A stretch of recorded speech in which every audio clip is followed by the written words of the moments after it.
আসসালামু আলাইকুম প্রিয় বন্ধুরা, দেশ ও দেশের বাইরে থেকে যারা আমার এই ভিডিওটা দেখতেছেন তাদেরকে অসংখ্য অসংখ্য ধন্যবাদ।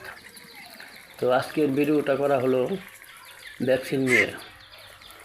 ভ্যাকসিন হলো সাধারণত হাঁসের ভ্যাকসিন হয় দুইটা, ডাক প্লেগ এবং ডাক কলেরা।